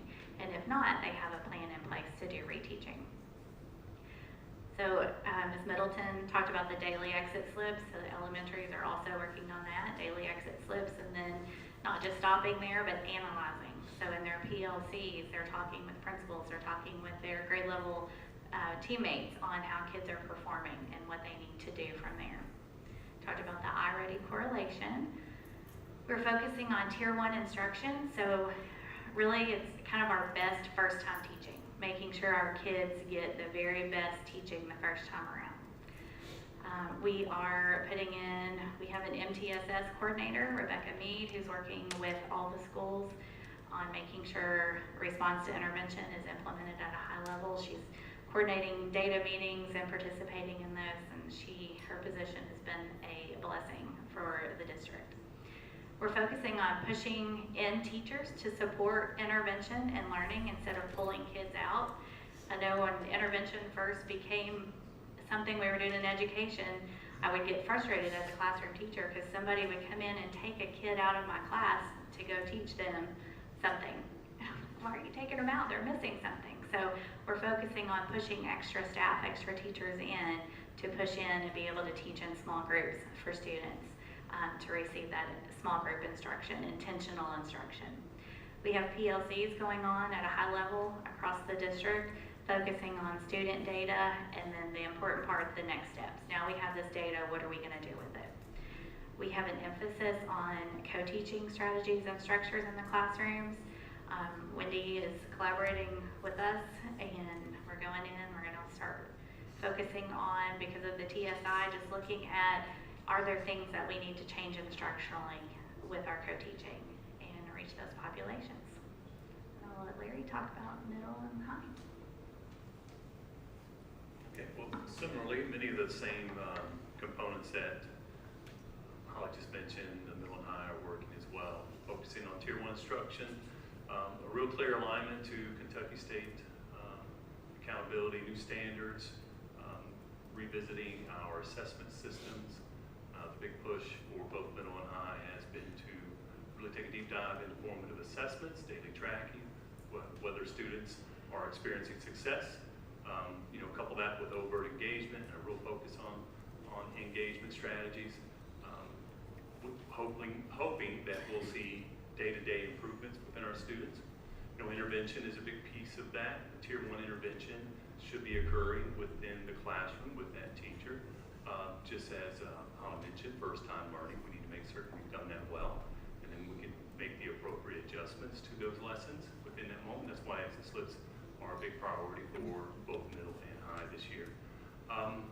The PLC focus has been a priority goal for not only our district, but the middle and high as well. Each have revamped sort of their schedules in which they visit with co-content teachers within departments as their administrative team leads. We've had an opportunity to assist in all levels of that, and we've seen some positive outcomes in regards to teams of teachers coming together to talk about those barriers and obstacles for our students and what's preventing them from learning, whether it is the instruction or our curriculum or resources. I've had an opportunity to see some reflections take place at both levels in which resources are things that will need to be solved, and so that's encouraging to see that our teachers are taking ownership of what needs to occur within those classrooms, and our administrators are supporting that. Let's see, intervention at the middle school has been scheduled, and again, Rebecca Mead has been a big proponent of that. She's done a good job for, of course, providing that position of assisting the middle school with scheduling of those, making certain that our data is being reviewed and targeting groups of students. I think our administrative team at the middle school has done a good job of providing that support to make certain that there's time built into the schedule for that. And the high school is working to make certain that Tier 1 interventions are occurring within a timely basis for MTSS and RTI. And again, as we mentioned, data analysis, namely claiming students by standard is the priority goal for both middle and high.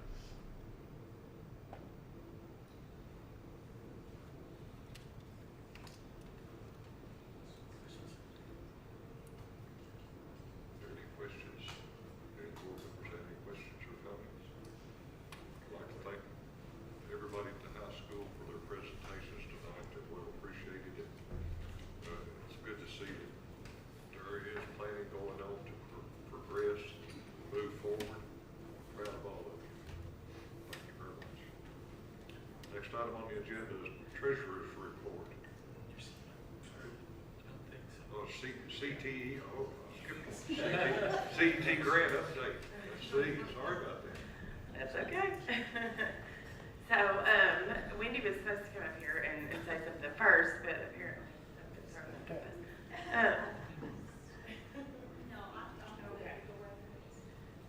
I'm Shauna Howard, for those of you that haven't met me yet. I know some of you. And I am the CTE Exceptional Outreach Program Coordinator, housed at our ATC through the grant that was provided by KDE. And tonight we're presenting our strategic working plan, but before we do that, we'd like to show you a little video.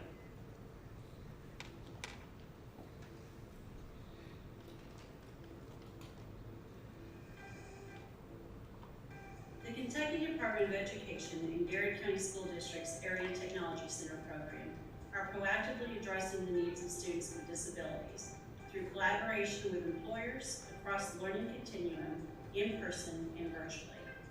Garrard County School District has created a new role titled the Special Education, Career, and Technical Education Outreach Coordinator. The coordinator operates proactively to ensure that students with disabilities are included in ATC recruitment and enrollment, provide career awareness opportunities, facilitate transition assessment, and improve special education systems on behalf of students with disabilities. The coordinator position is funded through the ARC grant and implemented through the summer of 2024. This role aligns with KDE's interest in improving post-school outcomes for students with disabilities. Garrard County School District has hired a career and technical special education outreach coordinator to support students receiving special education services within career and technical education, and specifically the area of technology center structure. The coordinator services students with disabilities at the ATC and supports outreach efforts for feeder schools in Garrard and surrounding school districts such as Boyle County, Danville Independent, and Lincoln County. The Garrard Director of Special Education and Garrard ATC Principal monitors, evaluates, and updates the program while simultaneously acting as a liaison to stakeholders, which include grant personnel, district supervisors, and feeding districts. The program is designed to promote equity and access and positive post outcomes. Hello, my name is Troy Watts.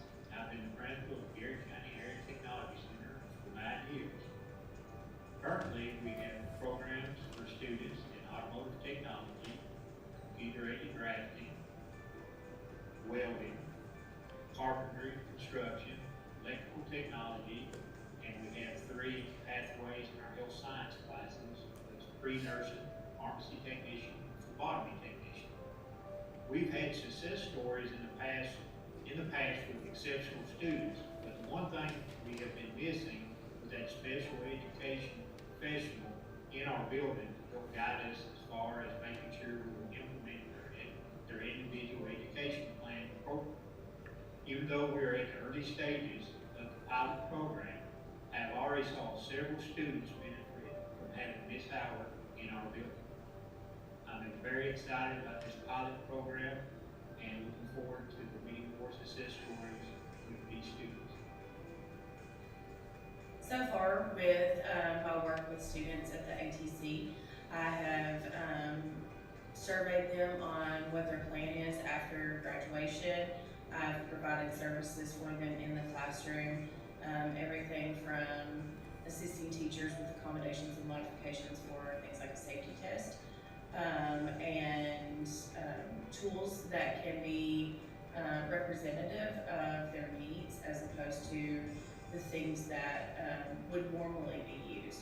And it's just helping those teachers and to think outside of the box and how we can best service our students with exceptional needs. We don't just want our students to be transition ready, it's our goal for them to be opportunity ready, and I believe that that's what this program will provide for them at the Garrard County ATC.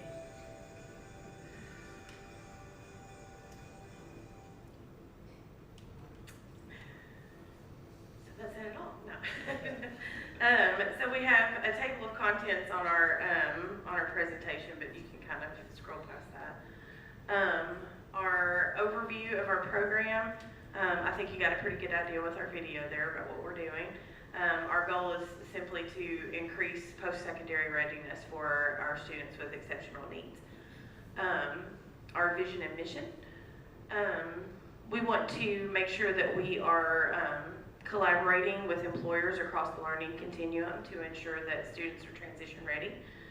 We're doing that by building partnerships with employers across the state. I have made many efforts to ensure that we are building that relationship with any and all employers that we come across that can help our students meet their post-secondary goals. Our values are listed there. I won't read them to you. I think you can see those. The phase 1 of our strategic working plan, we've already completed several of these items. So So we are almost ready, I believe, to move on to completion of this phase and to set up phase 2, which would be to strengthen cooperation and experience sharing between ATC and external partners. We're growing our opportunities in communication with our feeder schools, increasing those student incentives for pathway completion, just kind of overseeing.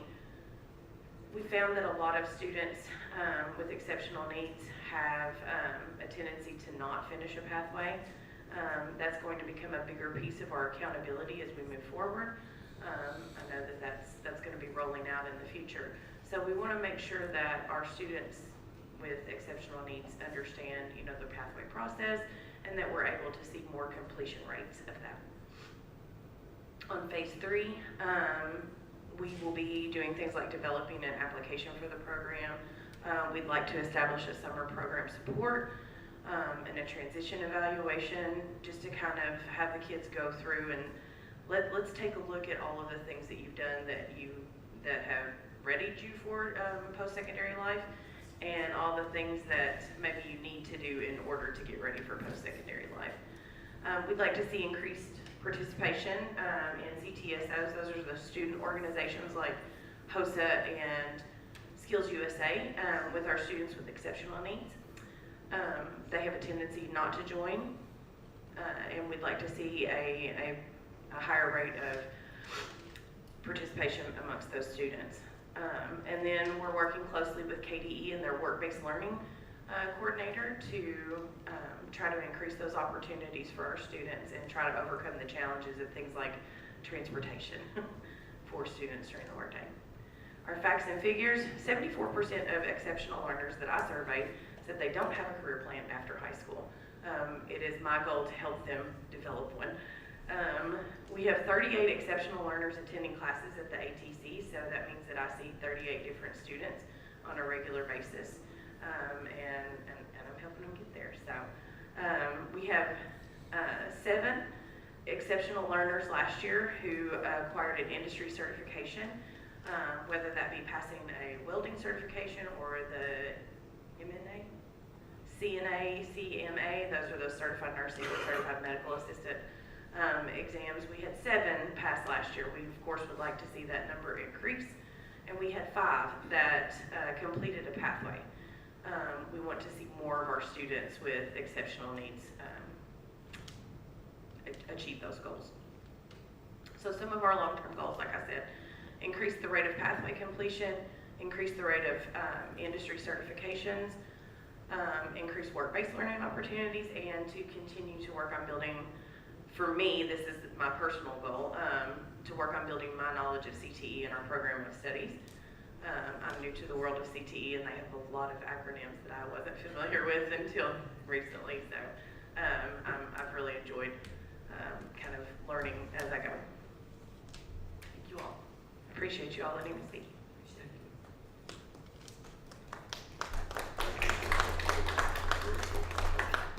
And I'm sorry, I almost skipped you over. I'm sorry, what? I said, thank you so much for your presentation, and I'm sorry, I almost skipped you over. That's okay. Now we come to the treasurer's report, which we have. You all have seen the treasurer's report. If you had questions, we're happy to answer those for you. They're available. It's available for review by anybody who's watching today as well. You had an increase in current numbers. Most of that's connected to your third nickel and the equalization of that. Looking forward to next month and getting our first check from the county as their tax collection. Potential update. Do you have any news for us?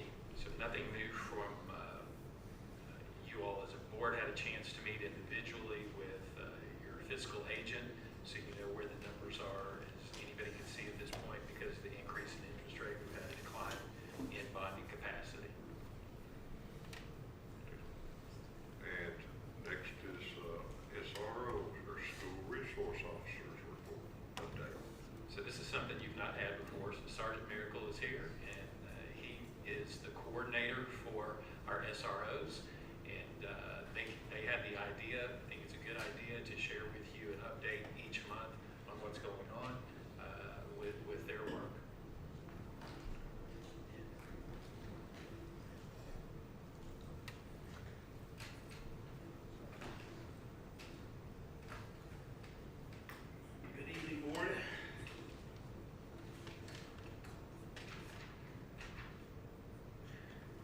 So basically, it's going to be cut and dry. I know we all want to get out of here. Personally, myself, as the SRO sergeant, I felt like there was a need, as well as the chief of police, to be able to present something to the board, as well as any other person that is interested in what's going on within the SRO community. Basically, what I put together was a quick Excel format that shows, and it's broken down in 3 categories. There is a proactive, which is in the green zone. There's a reactive in the red zone, and deficits, basically needs that we have within the SRO community. I think the best way to present it was based off of numbers of incidences that's happened or occurred over a monthly period. So you guys will have the ability and will be presented to you on a monthly basis. If you look at the spreadsheet, we've already been through the month of August as well as September. The numbers will fluctuate as each and every month happens. We've had a little bit more occurrences that happened in the month of September versus August. I've been working on this actually in the month of August, so that's probably one of the reasons why we've had better reporting in the month of September. And as each month goes on, the numbers will probably fluctuate and change. The middle schools, the incident rates in the middle schools are not as bad as it would be in middle school. Of course, we have a higher incident rate, whether it be students making comments, threatening, as well as other issues. Where we would like to focus on is the proactive side, which is our first section. This is where, as us as SROs, can actually be proactive and go out into the schools, check doors, look for security threats, and so forth. Being in the proactive side is beneficial. That way we can hopefully decrease any reactive situations. And of course, deficits, our big focus is on where we can improve. As you note, there's a couple sections or a couple of things that I put in there, which would be requirements that we would need, where we find gaps or holes that can be filled, such as having first aid kits, gun safes in each one of our offices, as well as other things. I try to put this together in layman's terms, and if you guys have any questions, I'm more than happy to answer them for you.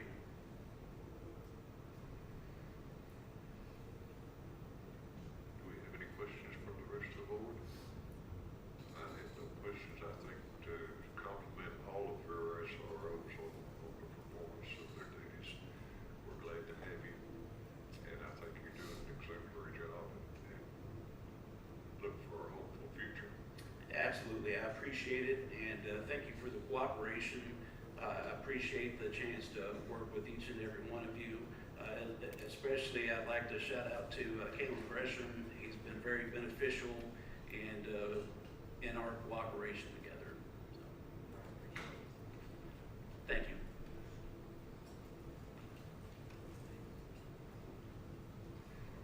Right, next item on the agenda is bills as presented. You all receive bills every week. This is a compilation of all those, so anybody who would like to take a look at those has access. All right, item 4 on the agenda is consent agenda. I'll remind you, if I can, that on the consent agenda, we added an item.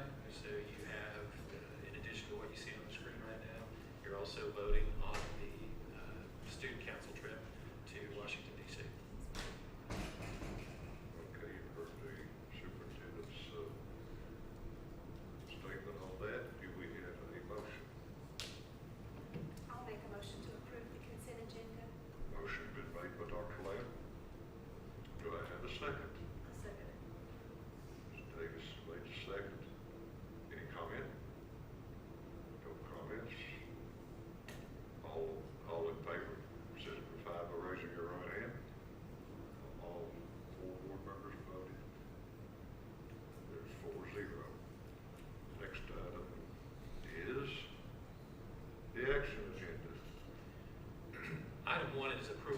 advance to the District 504 procedures. This is a legal update. It's to make sure we're in compliance with everything that's expected when it comes to working in the area of our 501 supports for students. It's my recommendation that you all approve these updates. Do I have a motion to approve the updates on the 504 procedures? So moved. All right, do I have a second? I'll second that. Dr. Lamb seconds. Any comments? All right, all in favor? All 4 board members were in favor.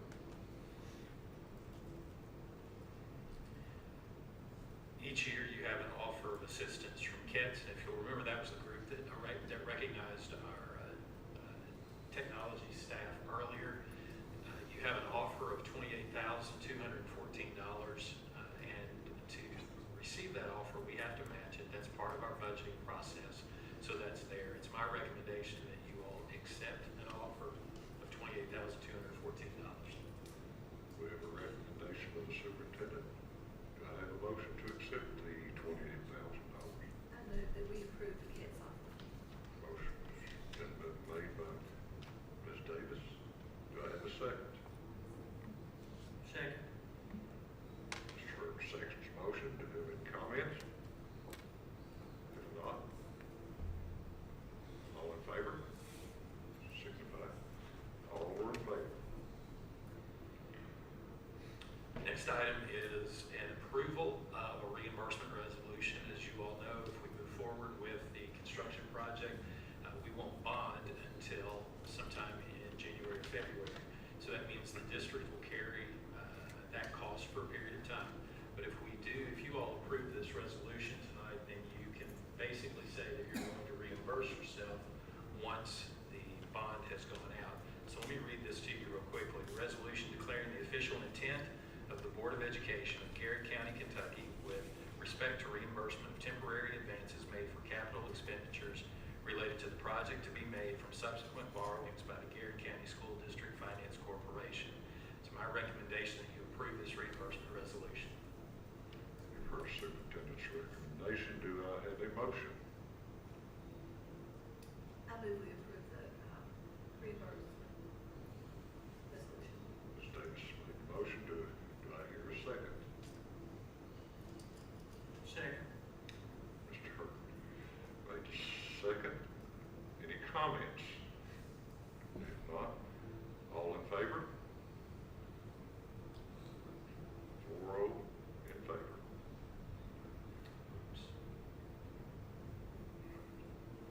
Next item is, So one of the items that you have in a construction process is a review of the work that's being done by a third party. Klopfelter-Stamacar sent that out to bid. There were 3 bids that came in: geotechnology at $30,000, solid granite $48,000, CSI at $55,000. With the recommendation from Klopfelter-Stamacar, I would make the same recommendation that you approve geotechnology for the construction review services of the site improvement portion of the construction, knowing that it is not time-bound. It's based on the number of services that they have to provide. So your approval now does not start that process. That will not happen until there's actual work done, and then there's a number of reviews that they have to do. So that's what their pay is based on, not a time frame. you've heard superintendent's recommendation. Do I have a motion to approve geotechnology for construction review services on site improvements? So moved. Dr. Lamb made the motion. Do I have a second? I second it. Ms. Davis made the second. Any comment? No comments unless, all in favor? Vote is 4-0. Item E is to approve emergency certification for a math position in GCHS. You've actually approved this before, but the individual was not able to step into that spot. We wanted to make sure that we were transparent with you, that we are now able to move the individual into that spot, and we're asking you to approve that. It's my recommendation you approve the emergency certified teacher position for Garrard County High School. Heard the superintendent's recommendation. Do I have a motion?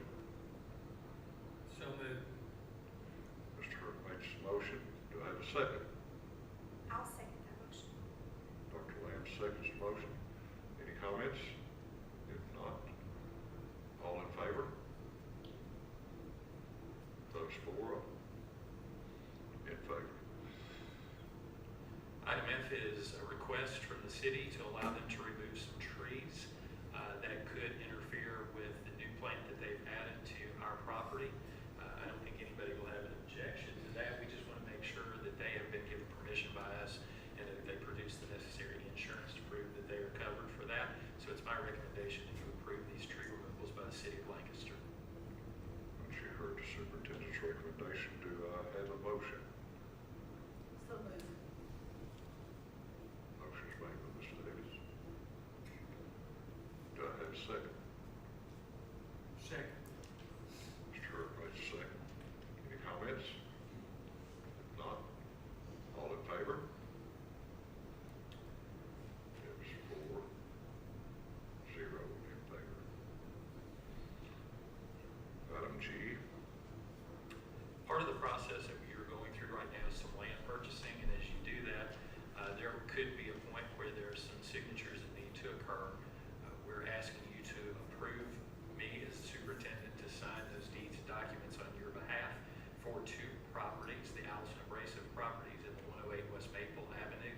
You're only approving me to sign for those two, nothing beyond that. If we were to make another purchase or you were to make another purchase and require me to sign, we would have to go through this process again. So it's my recommendation that you approve me to do that. You heard the superintendent's recommendation. Do I have a motion to approve? I'll make a motion to approve.